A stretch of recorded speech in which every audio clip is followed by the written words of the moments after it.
और मेरे साथी अपना अपना रोल अदा करेंगे। शिक्षा के अधिकार को हमें सबको बताना है। बिना शिक्षा के जीवन कैसा, बिना पंख के पंछी जैसा। फूटेगा जब ज्ञान का अंकुर, उसे नील गगन पे उठाना है, कदम से कदम मिलाना है, सबको साक्षर बनाना है, शिक्षा का महत्व बताना है, देश को आगे बढ़ाना है। अरे भाई, सुना है हमारे देश में 70% लोग साक्षर हो गए हैं, तो फिर तुम नारे क्यों लगा रहे हो? नारे क्यों न लगाए, जब तक हमारे देश का हर इंसान साक्षर नहीं हो जाता, तब तक हम नारे लगाते रहेंगे।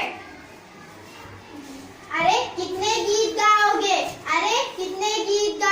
गीत ही गाते रहोगे या कुछ काम भी करोगे?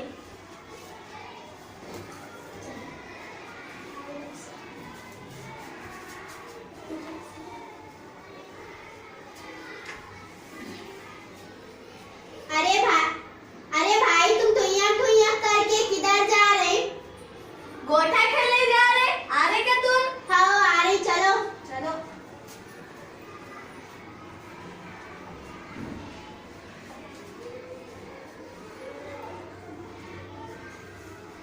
अरे भाई ठुइयां कर रहे, नीचे बैठो।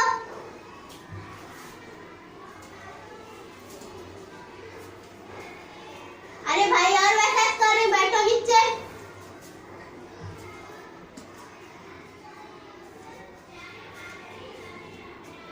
अरे भाई और घड़ी वैसा कर रही, तुम बैठो जरा सुकून से। अरे क्या करें, हमारे पैर से बैठने नहीं आता, इसलिए ठुइयां कर रहे हैं।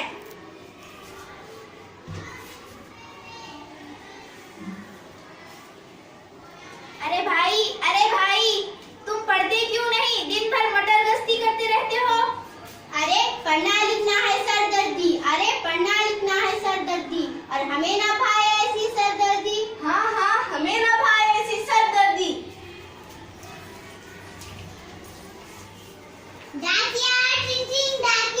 डाकिया आया।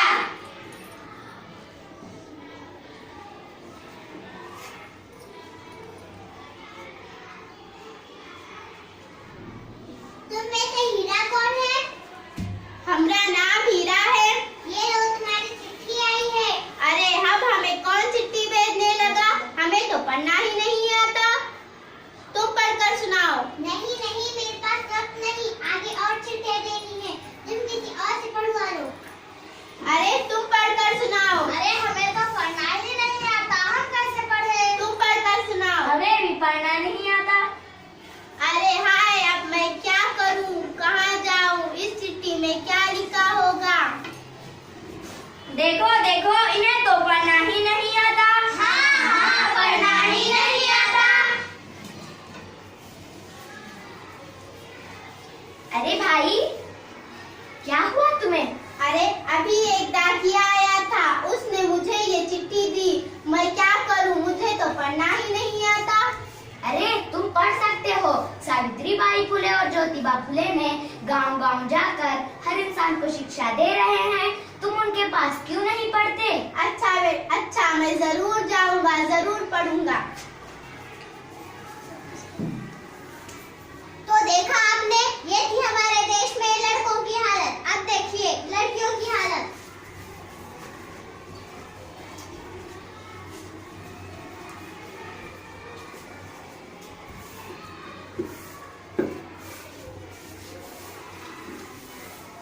अरे तुम झाड़ू क्यों लगा रही हो? और तुम पोछा क्यों लगा रही हो?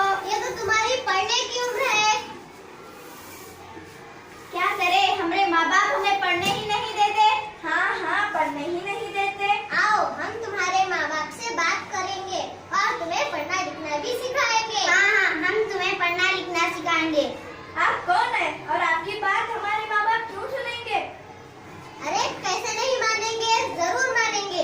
मैं सावित्रीबाई फुले हूँ और ये ज्योतिबा फुले है। ज्योतिबा फुले और सावित्रीबाई फुले आए हैं हमें तालीम देने के लिए। ये हमारे पापा जरूर मानेंगे।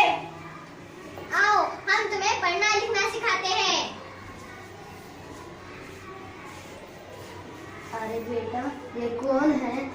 बापू, ये ज्योतिबा फुले और ये सावित्रीबाई फुले, ये हमारे घर आए हैं हमें तालीम देने के लिए। बंद करो, लड़कियों का पढ़ना लिखना बंद करो, इनकी शादी करवा दो, इन्हें घर ही तो संभालना है, पढ़ लिख कर क्या करेगी?